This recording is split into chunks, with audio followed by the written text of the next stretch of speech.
empezar ahora. ¿Está bien? Y que sigan tratando de entrar. A ver cómo nos hacemos. Bueno, entonces hoy vamos a tocar el tema del el equipo radiográfico propiamente. ¿Cuáles son los componentes que integran ese equipo de radiografía?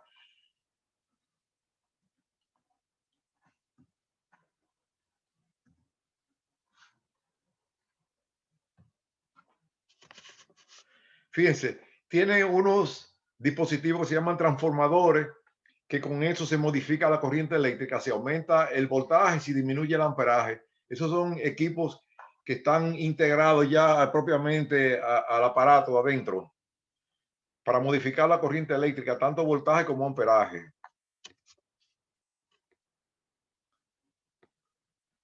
El tubo radiógeno, que es la parte vital, o sea, la parte más importante, por decirlo así, es como viene siendo como el disco duro de la computadora, es donde se aceleran los electrones y donde son chocados y lanzados hacia el exterior. Eso es el tubo radiógeno, parte importantísima que veremos del equipo de rayo X. Los transformadores, como vimos ahorita, tienen dos bobinas, una primaria y una secundaria, dependiendo si es para subir o para bajar el voltaje.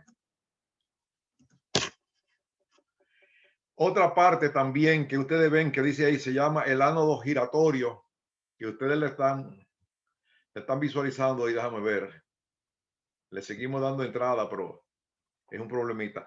Eso que dice ánodo giratorio. Ustedes saben que como los electrones vienen del lado del cátodo, entonces cuando chocaban en el ánodo, para evitar que se calentara en un solo punto, se diseñó ese dispositivo que se llama ánodo giratorio, que es como está montado como en un motorcito, y eso evita que los electrones choquen en un solo punto. Y entonces así puede tener más vida, porque si no, ese ánodo giratorio, si fuera fijo, los electrones chocarían y quemarían. Eso es algo así como lo que se llama en la computadora un protector de pantalla, es decir, que va moviéndose. Cuando la pantalla está fija durante mucho tiempo, se diseñó lo que se llama el protector de pantalla para que se vaya moviendo y que los electrones no choquen en un solo punto. Ese es el principio más o menos del ánodo giratorio.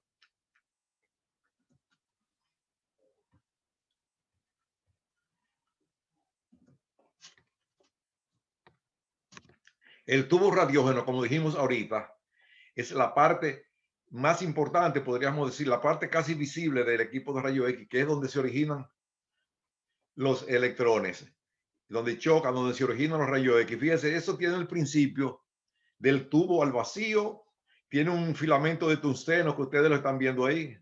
Se puede ver muy claro aquí el filamento de tungsteno. ¿Por qué se utiliza el tungsteno? ¿Alguien me puede decir por qué se utiliza el tungsteno como metal para hacer ese filamento del tubo radiógeno? Dígame alguien.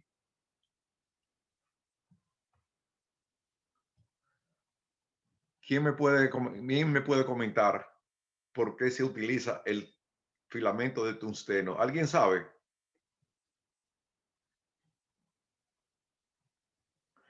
Fíjense, se utiliza el tungsteno porque es un metal cuyo punto de fusión está cercano a los 2000 grados centígrados. Entonces, si se utilizara otro metal, posiblemente el filamento duraría muy poco tiempo, se viviría quemando, por decirlo así. Entonces, el tungsteno es uno de los metales que tiene el punto de fusión más alto, 2000 grados centígrados. Quiere decir que por eso se hace el filamento de tungsteno.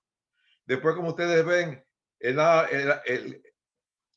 aquí en el cátodo que se origina la lluvia, el vapor de electrones, la concentración, entonces chocan contra el ánodo y son lanzados hacia el exterior por la ventana de emisión. Por ahí salen los rayos X. Un detalle que les voy a dar, de todas las radiaciones que se generan, menos de un 1%, oigan esto, prácticamente menos de un 1% es lo que se convierte en onda efectiva. El resto se disipa en forma de calor, de efecto Joule y de efecto Richardson. O sea que menos de un 1% es lo que se convierte realmente en onda efectiva para los fines de los rayos X. Eso es un detallito importante, que ustedes sepan que los rayos X realmente tienen un costo bastante elevado para producirse. Miren aquí un mejor detalle del ánodo giratorio. Fíjense que tiene un pequeño motorcito, que este disco va girando y así los electrones cuando salen desde aquí, desde el filamento, no chocan un solo punto, sino que se va moviendo. Eso permite que esa pieza pueda durar mucho más tiempo. Si ustedes están viendo aquí más o menos el diseño del equipo de rayos X, ¿lo ven ahí bien? Respóndanme, por favor. Miren, el 10, el que está aquí, esto es el cronorruptor, es decir, por ahí se controla el tiempo. Eso, claro, este es un diseño de un equipo de rayos X de los primeros, muy antiguo, que todavía ya eso se ha modificado. En este cronorruptor se controlaban los milisegundos. En este aquí, en uno se controlaba el kilovoltaje y el otro el miliamperaje. Como ustedes ven, ya los equipos actuales, con un solo botón, solamente con seleccionar la pieza que se quiere radiografiar, el equipo automáticamente integra 3 informaciones: el tiempo, el kilovoltaje y el miliamperaje. Quiere decir que con eso ya se ha simplificado mucho los pasos ya veo que hay 30 participantes. Han ido entrando más o menos. Doctor, intente darle a aceptarlo, porque nada más hay 7 todavía. Pero yo le estoy adentro, que lo ven a usted. Yo le voy dando. Solamente hay 7 que lo estamos escuchando y viendo a usted. Que le dé a ver si lo acepta a los 30 que le dice que están. Pero yo le estoy dando todo el tiempo, mira, todo el tiempo. Dice participante, me dice 17 personas, sala de espera, déjame darle view. O no sé qué está pasando hoy, que no le está queriendo dar acceso, pero todo lo que salen ahí, yo le doy entrada. Hoy ha amanecido medio complicado el sistema. Dice 24 participantes y le doy compartir y no le permite la entrada. Pero bueno, como les digo, yo estos videos los grabo para que ustedes puedan tener acceso en caso de que no pudieran conectarse, pues yo sé que a veces hay problemas con la conectividad. Bueno, pero decíamos entonces que con los equipos actuales, en un solo, en un solo dispositivo, por decirlo así, ustedes controlan el tiempo, el kilovoltaje y el miliamperaje, solamente con seleccionar la pieza que se quiere radiografiar. Quiere decir que las cosas se han simplificado un poco también. Después, por supuesto, tenía toma a tierra, que era esto. Anteriormente los equipos había que conectarlo a tierra para que no se fueran a crear problemas eléctricos. ¿Qué más? Los transformadores, la conexión a una lámpara piloto para que uno supiera cuando el equipo estaba encendido, cuando estaba apagado. Eso es obvio. Déjame ver. Bueno, aquí se ve los electrones, el principio, cómo se generan los rayos X. Es decir, cuando un electrón es sacado de su órbita y a muy alta velocidad, y entonces genera, mírenlo aquí, estos electrones son sacados de la órbita y entonces eso genera la producción de rayos X. Vamos a ver, el tubo radiógeno. Dígame. Habla un poquitico más duro que no te oigo. Me dijo de que, buenas noches, mi reina, ¿cómo está por allá? Yo sé que lo tengo abandonado, pero si Dios quiere, pronto pasaremos esta pesadilla, que no me deje estar bien. Luis Andrés, apaga el micrófono. Bueno, entonces, la función principal, las funciones del tubo radiógeno, eso es importante que ustedes la tengan pendiente.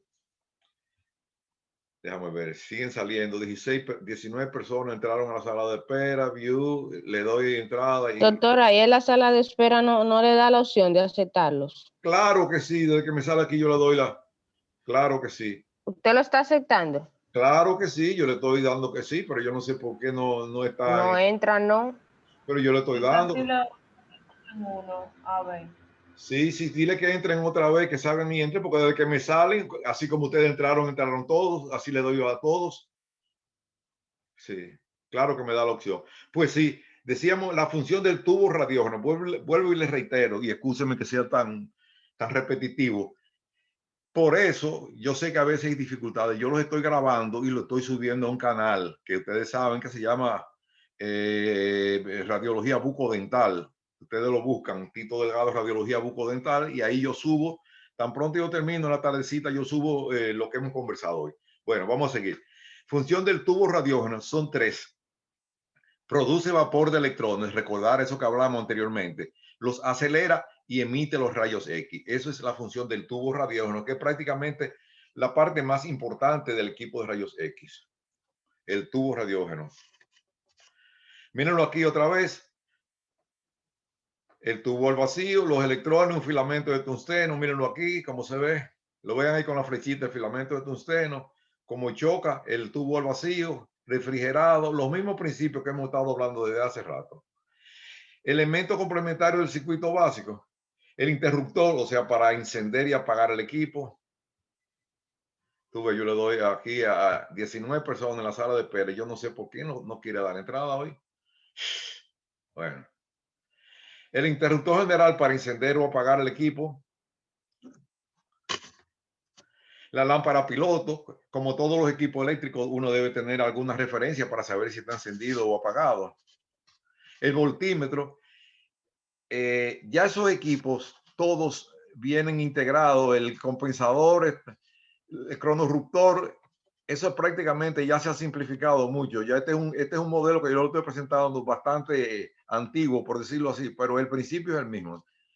Entonces, los rayos X los vamos a medir en calidad, o sea que eso tiene que ver de la longitud de onda, la calidad. Se prefieren, recuerden estos, rayos de longitud de onda corta, porque tienen mayor poder de penetración y hacen menos daño. Longitud de onda corta, porque tienen mayor penetración y hacen menos daño a los tejidos periféricos a donde se esté trabajando. Eso en cuanto a la calidad. Y en cuanto a la cantidad, está relacionada con la intensidad de la corriente. En cuanto a la cantidad de rayos, eso tiene que ver con el amperaje. Bien. La calidad se pueden clasificar, fíjense, en rayos blandos, medios y duros de 75 a 100 kilovoltios. Esos son los preferidos. Les voy a poner un ejemplo para que ustedes se imaginen la diferencia entre los rayos blandos y los rayos duros. Por ejemplo, si tenemos una pantalla de vidrio, fíjense bien, una pantalla de vidrio, y le disparamos un bloque de construcción o una piedra, ¿qué va a pasar? ¿Alguien me puede decir? Dígame. Si le tira un vidrio, una piedra, el vidrio entero se va a desgranar, ¿verdad? Se va a desmoronar. ¿Estamos de acuerdo o no? Sí, doctor, se va a romper el vidrio. El vidrio entero, pero si usted le tira con un arma de fuego, con un revólver, una pistola, solamente el hoyito por donde pasa el plomo es que se va a romper. ¿Usted me entiende lo que le quiero decir? O sea, ese es más o menos un ejemplo de lo que sería la diferencia entre rayos blandos y rayos duros. Los duros sería disparar con un arma de fuego que solamente atravesaría el plomo y no haría más daño alrededor, en los tejidos que están alrededor. Si tiro con una piedra, se va a romper el vidrio entero posiblemente. Entonces son rayos blandos lo que romperían el vidrio entero, por decirlo así, y rayos duros lo que solamente pasaría el hoyito por donde cruza el proyectil. Ese es un ejemplo más o menos que ustedes puedan comprender la diferencia entre uno y otro y por qué se prefieren los rayos duros, porque hacen menos daño a los tejidos que están cercanos a donde cruzan los rayos X. Eso es. Estos son modelos de rayos X que puede ser de pared, que puede ser rodante.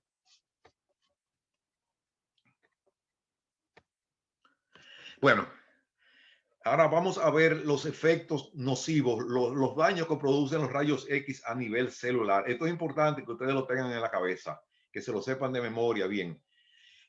A nivel de las células, ¿qué pasa? El agua intracelular la convierte en agua oxigenada. ¿Por qué? Porque había un radical libre de oxígeno. Entonces se combina el agua. La fórmula del agua, ¿cómo es? H2O. H2O, ¿verdad? Pero como había un radical libre, se combina con el oxígeno, entonces da H2O2, que eso es agua oxigenada. ¿Entendieron?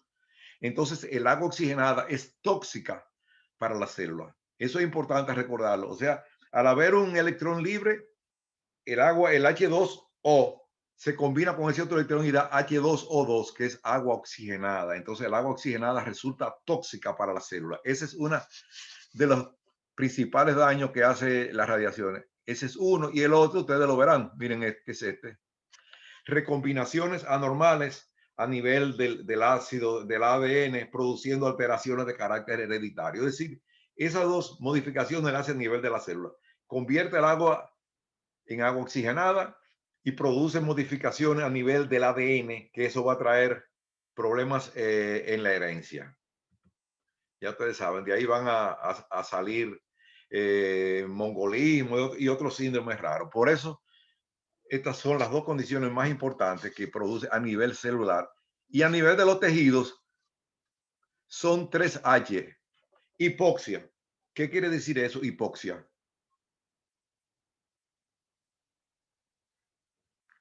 Dígame a alguien. Hipoxia, ¿qué quiere decir eso? Sed. ¿Qué es? Sed. ¿Cómo? Sed. ¿Qué es? Esa es la ausencia de oxígeno. Disminución en la cantidad de oxígeno a nivel del tejido, ¿verdad? Hipoxia. Exacto. Entonces, la otra condición es hipocelularidad. Es decir, habrá menor cantidad de células por unidad de superficie. Es decir, y esta otra, hipovascularidad. Esas 3Hs son las que tienen su importancia en cuando se da tratamiento de radioterapia. Para que ustedes vean, fíjense, poco oxígeno, poco célula y poca circulación. Por eso los tejidos cuando son irradiados pueden fácilmente necrosarse. Eso lo veremos más adelante, la osteoradionecrosis. Esos son uno de los efectos indeseables de las radiaciones. Hipoxia, hipocelularidad e hipovascularidad. Entonces, repasando, a nivel de las células que producen, vamos a ver lo que acabamos de ver ahora. A nivel de las células,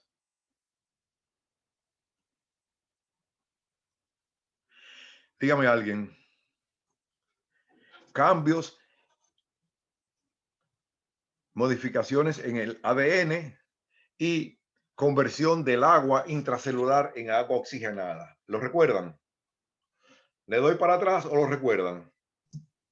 Sí, doctor, la recordamos. Bueno, exactamente. Entonces tenemos a nivel de las células, conversión del agua en agua oxigenada y modificaciones en el ADN. Quiere decir que eso va a tener esos cambios a nivel de las células. A nivel de los tejidos tendremos hipoxia, hipocelularidad e hipovascularidad. Quiere decir que habrá menos oxígeno, menos células y menos vasos sanguíneos. Por eso los tejidos irradiados fácilmente se pueden necrosar. Nos quedan 10 minutos. Vamos a tratar de rendir y volveremos otra vez. Seguimos. ¿Qué son las radiaciones? Espérate.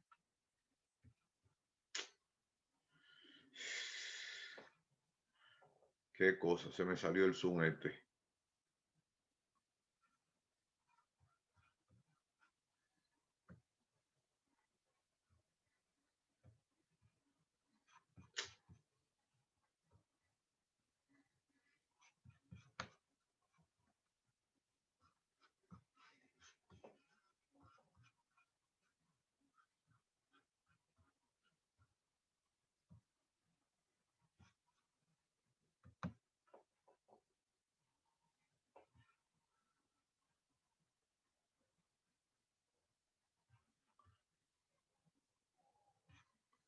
¿Me están oyendo? ¿Me oyen? Sí, doctor. Ah, que fue que se salió. Me dijo 10 minutos y se salió, ya tú sabes. Bueno, vamos a tratar de adelantarle. Seguimos. Entonces, ¿qué son las radiaciones ionizantes? Son radiaciones que tienen la energía necesaria para arrancar los electrones y entonces, como dice así, se convierte en un ion que sea positivo o negativo y eso va a tener una gran energía y no va a producir cambios a nivel de la célula. Orígenes de las radiaciones ionizantes. Tenemos varios orígenes. Uno puede ser las radiaciones naturales. Como dice aquí, el hombre siempre ha estado expuesto a fuentes naturales de radiaciones ionizantes. Eso no es nada nuevo. O sea, las radiaciones no se inventaron cuando Röntgen las descubrió. Siempre el humano ha estado expuesto a radiaciones naturales. Por ejemplo, miren aquí los rayos de origen extraterrestre, los materiales radioactivos, todo eso ha estado siempre. Mucho antes de que Röntgen descubriera, mírenlo aquí, la vida en la Tierra se ha desarrollado siempre en presencia de radiación. No es nada inventado por el hombre. La radiación siempre ha estado aquí. Mírenlo aquí. El nivel de radiación desde el hombre de la caverna hasta actualmente. Claro. Como dice aquí, además de las radiaciones, el mismo hombre ha creado radioisótopos en medicina, en industria, en producción de energía nuclear, en ensayos nucleares. Quiere decir que todos, todo el tiempo, siempre hemos estado en condiciones de recibir radiaciones, aún sin uno saberlo. Radiaciones artificiales, por medicina, por isótopos, por bombas atómicas, energía nuclear, ensayos nucleares, todas esas fuentes han estado permanentemente. Mírenlo aquí, siempre. Unas proceden de la naturaleza y otras son creadas por el hombre. Las radiaciones cósmicas son creadas, la corteza siempre vive emitiendo, hasta el mismo organismo, nosotros también vamos emitiendo radiaciones. Miren aquí los viajes en avión, los tratamientos con fines médicos, quiere decir que todas esas cosas están actuando siempre permanentemente sobre nosotros. Entonces vamos a definir ahora lo que son efectos estocásticos y no estocásticos, para que ustedes puedan comprender. Mire, como dice aquí, los efectos estocásticos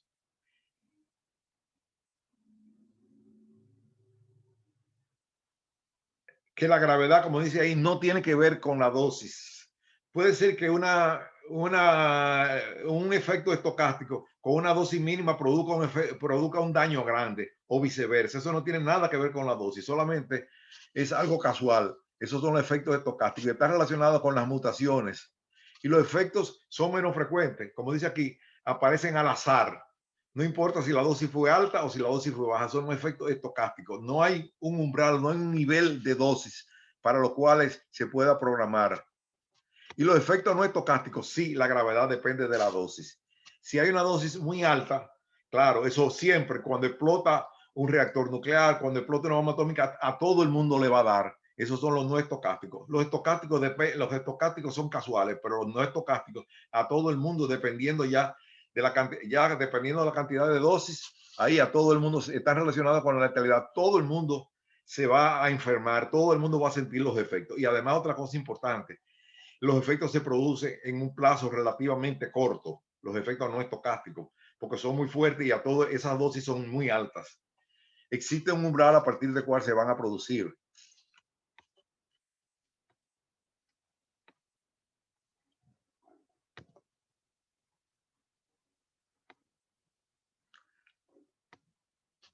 Bueno, ahora vamos a referirnos a lo que se llaman radiaciones ionizantes. Esto es importante entenderlo también. La radiación primaria o útil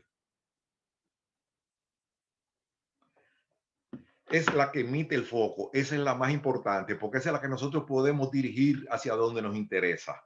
Esa es la que emite, la que controlamos por la cabeza del cono. La primaria o útil, como dice ahí, es controlable. La secundaria se origina cuando esa radiación primaria choca con la cabeza del paciente, con el cabezal, con lo que fuera. Esa es la secundaria. Y la por escape es la que puede salir de cualquier defecto, cualquier falla en el aislamiento del equipo. Recordad, primaria, que es la de la cabeza del cono. La secundaria, cuando choca. Y la por escape, cuando hay fallas en el blindaje del equipo. Mírenla aquí. La primaria, que es la número 1, aquí, que es la que sale de aquí de la cabeza. La 2, ¿están viendo la flechita? ¿La ven? Dígame, ¿ven la flechita como yo la muevo? Sí. Sí, bueno. Y la por escape, miren la número 3, que es la que puede salir de la cabeza del cono cuando hay fallas en el aislamiento. Primaria, sale de aquí. Secundaria, cuando choca con la cabeza el cabezal. Y la por escape, cuando sale por falla en el blindaje del equipo. Miren aquí. La primaria, que sale de la cabeza del cono. La secundaria,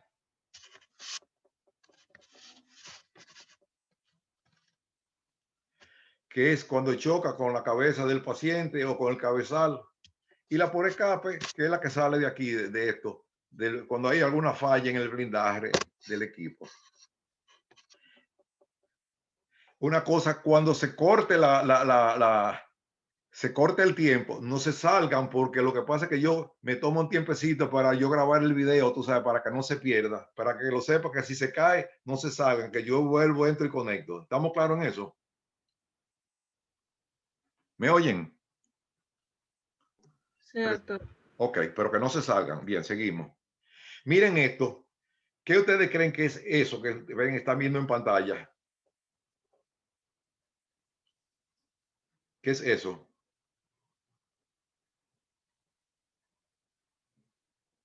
Nadie me puede decir lo que es. Parece un dedo. Eso es un dedo, posiblemente de un odontólogo, cuando no sabía los efectos que tenían los rayos X. Él posiblemente sujetaba la placa, le agarraba la placa al paciente y ya ustedes saben, ese dedo hubo que amputárselo. Esa es una imagen muy vieja que yo la encontré por ahí, pero se la pongo siempre para que se recuerden que los rayos X hacen sus travesuras. ¿Estamos claros en eso? Que hacen sus cositas. Entonces, nunca agarren la placa, siempre que la agarre el paciente o un familiar, pero ustedes nunca.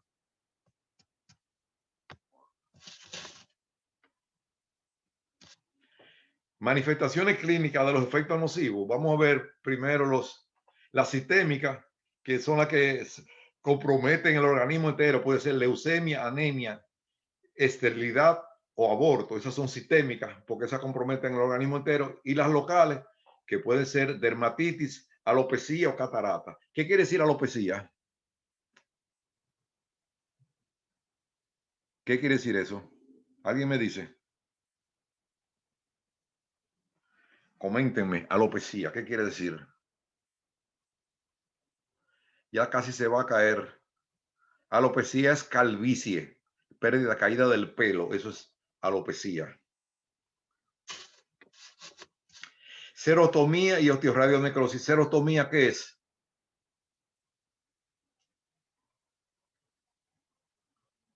¿Qué es serotomía? Serostomía es la resequedad en la boca. Exactamente, muy bien, Kiorani.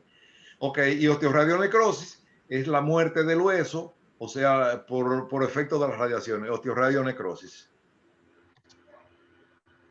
Miren ahí una diapositiva que yo le puse, más o menos de los efectos, las mutaciones genéticas, que fue de la primera que hablamos a nivel celular. Luego hemorragia, producir náusea y vómito, alopecia, miren en el medio, ahí donde está ese señor que se le está cayendo el pelo, cáncer. Esos son algunos de los efectos indeseables